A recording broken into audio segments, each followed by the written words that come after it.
Welcome back into Sports Podcast, YouTube, Spotify, Instagram, Twitter. I'm Evan, and I have a lot of strong opinions about the NBA, about the NFL, but I'm going to talk NFL today because we're about a week away from the Super Bowl, and I'm going to kind of recap this season by going through my best and worst takes because I have very strong opinions. I make them clear. I do not hesitate. I call my shots, and I'm not afraid to get a few wrong. We're going to talk about where I was right, where I was wrong. Starting where I was right. The San Francisco 49ers. I thought they would take leaps forward. I have them going 10-6 at the beginning of the season. Now, I am regretful that I didn't have them winning the division over the Los Angeles Rams. I had Rams being 11-5, 49ers 10-6. My heart told me to go with the 49ers, but I was a little bit too scared to take a risk. Next year, my predictions, I'm going all out. I'm taking all the risk. But I didn't think they'd be 13-3 and heading to the Super Bowl. I don't know if they won the Super Bowl. I don't know if they lost the Super Bowl. But they're in the Super Bowl because this is January 24th. I thought the front seven would dominate with Bosa, with Alexander, with Ford, Buckner. And I wasn't too worried about Garoppolo, his struggles in the preseason. Apparently he threw 5 picks in a row at a training camp practice. I wasn't too concerned because I thought they were extremely well coached by Kyle Shanahan. And I thought the 49ers were going to be a very improved team. They had 4 wins a season ago, and they clock in at 13 wins and a Super Bowl appearance this year. I was right on them. Ooh, now where I was wrong. This one is so embarrassing, I'm not sure if I even want to share it on this podcast. But I will, because I thought Baker Mayfield would win the MVP. Ouch. You know, the MVP is a story award. I think we know that. The way I see it is that a story, great story, plus great stats equals MVP award. And I thought Baker Mayfield throwing to Odell Beckham, throwing to Jarvis Landry, with the story of Cleveland, their narrative that they haven't been good, and he would revive the franchise. I thought that would be enough to give him that story, those stats, to potentially get the MVP award. And you know, with my award predictions, I like to get creative. I like to have fun, but that was way too creative. That was way too bad. Baker Mayfield did not win the MVP. He might have won the LVP, least valuable player. I was right by saying Russell Wilson was a top 3 quarterback at the beginning of the season. I said it in the offseason. I made a quarterback rankings after week 2. Once Drew Brees went down, then Russell Wilson became the best quarterback in football. I was a few weeks ahead of the curve. And I think Seattle is really a 6-win team without Wilson. But they won 12 games somehow miraculously with him. Russell Wilson is a stud. We know that he elevates his weapons. And Seattle, the roster outside of him, is not very good. And he brought them to 12 wins and a playoff appearance. I called the Chargers the paper football champions on multiple occasions. I thought they had the best roster in football. And I thought they'd win the AFC West over the Kansas City Chiefs. And I thought they win 12 games. I think they won 5 or 6. Ultimately, injuries, close game losses, they were really bad in close games, one-score games, and interceptions, bonehead decisions by Phillip Rivers, throwing into sometimes double, sometimes triple, sometimes quadruple coverages on repeated occasions. I don't know what was up with Rivers this year, but I think he's declining, and he has 1 more year left. Chargers, although I think they could still be pretty good next year if they are healthier, if they don't choke in close games, and if they don't throw into quintuple coverage again. I said the Bears would regress with Mitchell Trubisky at quarterback. But when your quarterback is Mitchell Trubisky, I'm sorry. He cannot throw the football with any kind of accuracy. Offensively, they have the pieces. They just don't have the quarterback. And that's what's holding them back. It's a coach-quarterback league. I thought they had the coach, not the quarterback. I had them at 7 wins. I believe they won 8. And part of the reason I said they'd regress, because winning is very difficult to sustain when you have to scheme up about 78 different ways to throw the ball 3 yards down the field. Also defensively, elite defenses like the Jaguars, like the Bears, they don't always translate year to year, especially when the head coach is an offensive-minded fellow.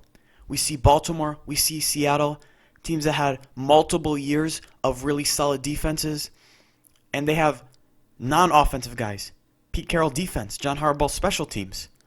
So I think that is kind of the key to maintaining a year-to-year consistent defense. I said the Ravens would win 9 games, barely miss the playoffs to the Browns. And I'd say they outperformed that expectation. I wasn't very high on the way I thought they were going to attack offensively this season. They say they're going to try to reinvent offense. Don't give me that. I mean, the running the football down people's throat, no. That was 20 years ago. This is 2019. But they established a play-action passing game with Lamar Jackson as an improved thrower. And they did something right because they averaged 33.2 points per game. So I was wrong about the Baltimore Ravens. They were 14-2, not 9-7, and missing the playoffs. But I was right about the Baltimore Ravens in the sense that through that run, I said Lamar Jackson's style will not win in the playoffs, no matter how good he is doing in the regular season. Ultimately, no running quarterback has won a Super Bowl. It's a passing league, especially. The playoffs is a different game. It's a different season. It's the regular season, and it's the postseason. And I think we saw that Ravens losing in the first playoff game they had for the second straight year. Another bad one here about quarterback Daniel Jones. I said he was a very bad selection by the New York Giants. The reasoning because he was 7-17 in ACC play. He passed for under 60% completion percentage with a low average depth of target. Now, I was pretty aggressive with this take, saying this. Everyone that works for the New York Giants should be fired. The water boy, the janitors, I don't care. But I think Nalay really topped that when he came onto the podcast. And that's something pretty funny to say about the Giants selecting Daniel Jones at 6. I mean, just like picking Filet-O-Fish at McDonald's. Like, you could take like a Big Mac or McGriddle, and you take a Filet-O-Fish. Clearly wrong on Daniel Jones. But I was right about Josh McDaniels. I have not been a Josh McDaniels enthusiast. I don't think he's head coach material. 11-17 in Denver as a head coach. He's only had one opportunity as a head coach. But often, you only get one opportunity. So make the most of it. And he didn't. He drafted Tim Tebow. I don't like his judgment. That's the thing. I don't doubt his football schematics, smartness, and intelligence. But his judgment, drafting Tebow, filming a 49ers walkthrough, then he changed his mind on the Colts. And this year, he wasn't even the Patriots assistant that was hired to be a head coach. That was Joe Judge, the special teams coordinator, not Josh McDaniels, the offensive coordinator, and he only received one head coaching interview. I don't think he's head coaching material. And owners and general managers certainly didn't really treat him like that this season. I was wrong about Aaron Rodgers, Matt LaFleur relationship. I didn't think it'd work well. I thought the Packers would win 10 games and win the NFC North. But I think that I thought there would have been a little bit more drama off the field. I thought Rodgers was a little bit too rigid and wouldn't respect the young, unaccomplished Matt LaFleur coming in as a head coach. But they both give up power for the benefit of the relationship. And Rodgers clearly did want to be coached. Even with the amount of raw football intelligence, he still wants to learn more. So I was wrong about Rodgers-LaFleur relationship. I was on the Joe Burrow hype train very early. I'd say I was one of the leaders of it. I said he'll be the number one pick. Towards the middle of the season, college football, I was absolutely blown away with what I saw against Texas in week 2. I know it's kind of a college thing, but also branched to the NFL. Joe Burrow, the best college quarterback I've ever seen. LSU with the most dominant season I've ever seen. I did a mock draft in the middle of the season. Had Burrow a spot over Tua before the Tua injury.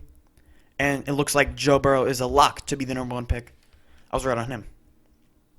I wasn't right about the Buffalo Bills. I thought Josh Allen and the Bills would only win 6 games due to the limitations they had at the quarterback position. I did say I like Sean McDermott and that they could win games with defense, but I didn't think they'd win 10. And I think a trend that we're starting to see is that the running quarterbacks, the Lamar Jacksons, the Josh Allens, they're going to win games in the regular season. But in the postseason, that's when they're going to struggle. Both guys lost their postseason start this year. The top 6 highest paid running backs from this season all did not make the playoffs. Zeke, Gurley, Lev Bell, David Johnson, Devontae Freeman, and Saquon Barkley. I was banging the drum for general managers through the Zeke Elliott situation, Melvin Gordon situation. I'm a big believer that you don't pay your running backs because this is what I said earlier. If I'm a team, I'm not paying them. The running back position is one you can replace easily. And let's take Raheem Mostert, for example. He makes $2.5 million, and he just went for 220 rushing yards and 4 touchdowns in a conference championship playoff game. You can find really good backs for cheap, and also, as I always say, it's more about the offensive line and the scheme as opposed to the actual running back for the production. I said Lev Bell's production would fall off. It did, not because of necessarily strong degrade in talent, but the offense and the offensive line he runs behind. And to finish it off, I'm going to go with a right here. Kyle Shanahan. I said he was an elite head coach at the beginning of the season. Kyle Shanahan, one of the best offensive minds and head coaches in football. And that was despite his 10-22 career record before the season. They go 13-3. They're in a Super Bowl. He may or may not have won it. I don't know if the Super Bowl has been decided when you're listening to this, but he's in the Super Bowl, won 13-3. He was my coach of the year. He led Garoppolo, a slightly limited quarterback, kind of a middle-of-the-pack guy, the way I see Garoppolo. He led him to a Super Bowl. And you can just see that it's a Kyle Shanahan coach team. Schematically brilliant, a lot of pre-snap movement, the zone run game, and he just schemes receivers open. He makes it very easy on Jimmy Garoppolo. Kyle Shanahan, elite head coach, said it from the beginning. Take a victory lap there. There it is. Most of my strong opinions, where I was right, where I was wrong. Thank you for listening to the podcast today. Social media, Twitter, Instagram, Spotify, YouTube. Thank you for listening. I'm Evan. I'm out. Peace.